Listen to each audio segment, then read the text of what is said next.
Have you ever been taught to keep your personal life entirely separate from your work life? If you tell one coworker about something, all of your coworkers are going to know about it and they're going to have conversations about it. I learned the hard way that you have to be very careful with people that you choose to be friendly with at work. So there are no real friendships at work.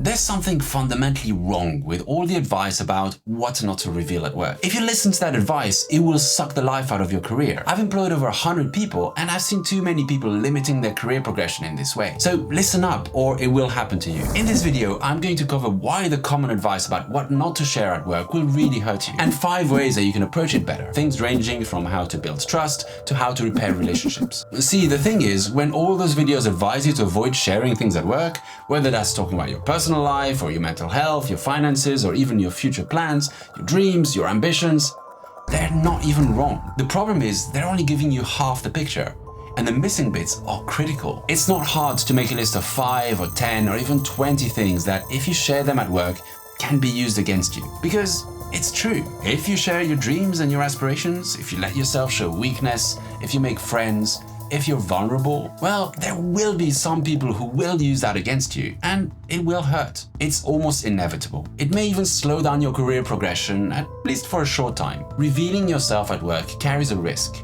and it does have a cost. So it seems to make sense at first glance to protect yourself and keep your distance. But the whole truth is also that if you never reveal your true self at work, if you keep to yourself, if it's just a job and I'm not here to make friends, just to make some money and go home to my family. Well, there is also a cost to this, and it might not be as immediately visible, but it's huge and grounds you down for your entire life. The cost is that if you never open up in the workplace, you will never form authentic relationships with anyone there. Among others, you'll miss out on the kind of relationships that could make your career later. When your colleague that you did become friends with gets a great opportunity and wants to bring you along. This happens a lot. I've seen it, but it only happens if you actually do build friendships at work. You might feel safer building a wall and hiding behind it, but you're going to be all alone there. If that's what you truly want, there is no shortage of people who will feed your paranoia and cynicism and help you build that wall, sharing countless stories about how they got screwed over once when they shared something, and so you should close up just like they have. So there's really a choice that you need to make for yourself here.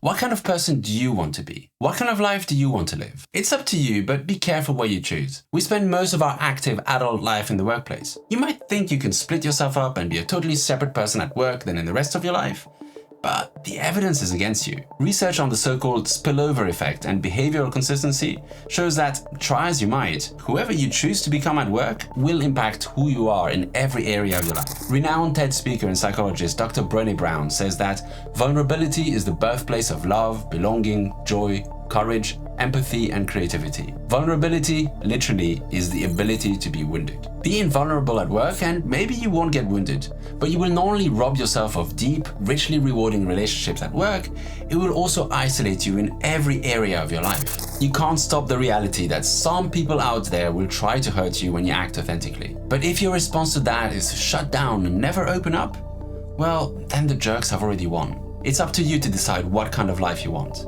what kind of person you want to be. I can't tell you that. You tell me. What I can do, however, is share 5 specific actionable tips to bring life to your career by opening up more safely, starting with a powerful way to understand other people so that you can make safer decisions about who to open up to. Because the truth is, whilst every human being out there is deserving of love and connection, some people just aren't ready for it right now.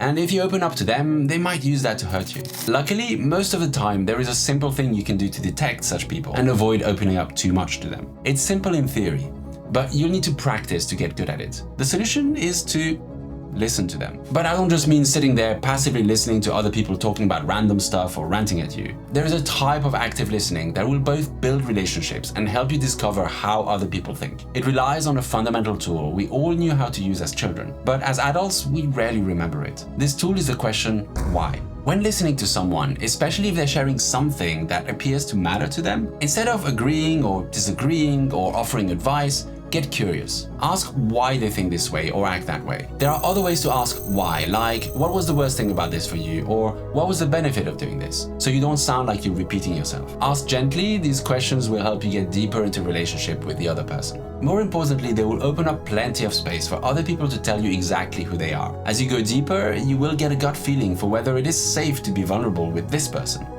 Trust your gut feeling. As Maya Angelou said, when someone shows you who they are, believe them the first time. Active listening is a skill that will take years or even decades to master.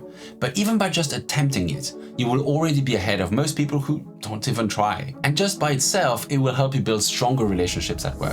So the first tool to practice is active listening. Next, let's talk about how to start sharing. Relationships are a dance. They start off at a distance, then you approach your partner, sense each other's motion, and progressively you get closer. If you immediately rush into a close embrace with both dances or relationships, chances are one or both of you will lose your balance and fall, and the dance won't go so well. Well, the same is true with opening up in work relationships. You don't have to share everything right up front. It can be wise to be progressive about it. You might even take a tit-for-tat approach where you share a little bit more and then they share a little bit more, and you carry on this dance until you do trust each other. For example, one of my best work friendships started with an innocuous discussion about musical tastes. I joined the conversation and asserted that Electronic music is the only music worth listening to. perhaps a bold statement, but it expressed something authentic about me. And you know, I was 23 at the time. Over time, this led to other conversations about other topics. Eventually, we decided to go to an upcoming festival together, and to this day, he remains one of my closest friends. Even though it involves some level of caution, the key to this progressive reveal is that unlike the cynical mindset, your goal is actually to end up as close to the other person as you both want. If you somehow end up sharing something with the wrong person and they abuse that information, well, at least with this progressive approach,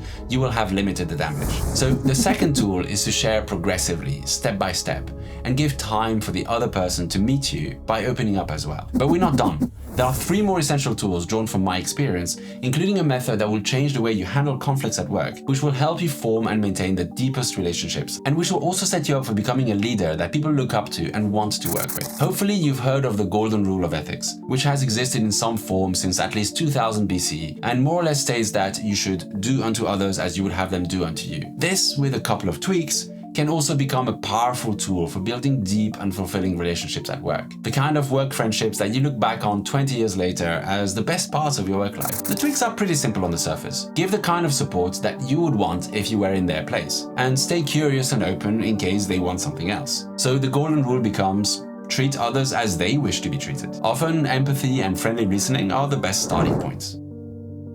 So, I'm single again. Oh, that sucks. How did it happen? By text, I didn't even get a phone call. Wow, I'm sorry to hear about that. How do you feel about it? Not great. Do you want to go for a drink or a chat or something later? Yeah, I guess I need that. If they seem to want something else, of course, adjust to that. In particular, it's important to respect boundaries. If someone asks for space or for a topic not to be discussed, respect that, even if in their place you would want more support. I don't know if I want to talk about this. Sure. No problem. I'm here if you want to talk, but there's really no pressure from me. Everyone has different needs. You can always fall back to the active listening skill we looked at earlier. Often that can be enough. So few people in our lives take the time to really listen to others. So just the gift of your attention might be enough. So that's the third tool. Treat others as they wish to be treated. The next tool is really great if you can use it, and I also want to immediately offer a disclaimer that it's one of the hardest things to really do well. So if you can't manage this, don't beat yourself up over it. You're only human. See, we all have our own lives, our own turmoil. It's so easy for simple things to trigger various emotions in us. Maybe someone shoves you aside or cuts you off on the way to work, or your significant other is sick, or you have a looming deadline, or maybe you just had a bad night of sleep. There are so many things that can affect us, it's hard to be consistent. Yet, that is one of the best things you can do. Consistency is like fertilizer for building relationships. This can take the form of consistency in time and space. One of the best ways I found to strengthen the relationship is simply to commit to meeting up regularly, even without an agenda. A weekly coffee or even just a monthly catch-up can, by itself, help work relationships grow and flourish over time. And then there's also emotional consistency, which is the harder one of the two. Can you be the person who keeps their head when everyone else is panicking? Can you find the way forward when things seem bleak? This isn't about pretending to be positive when you're not. Either you have that emotional consistency in you or you don't. There are ways to grow it, but it's hard and takes a long practice in things like mindfulness, therapy, and other kinds of self-work. If you can manage it, either kind of consistency consistency will deepen all your relationships. But even the most consistent of us are just human. And so sometimes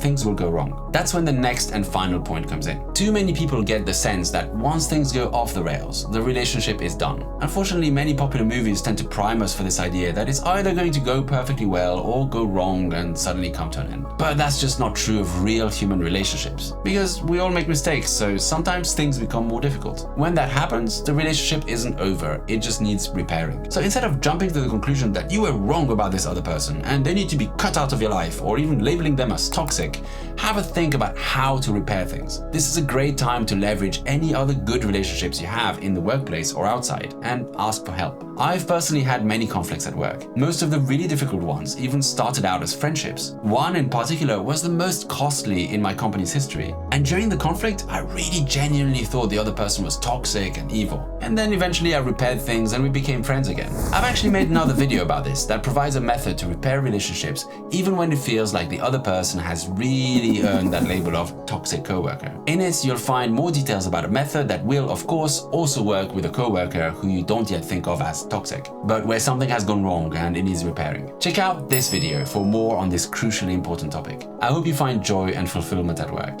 as everyone deserves to.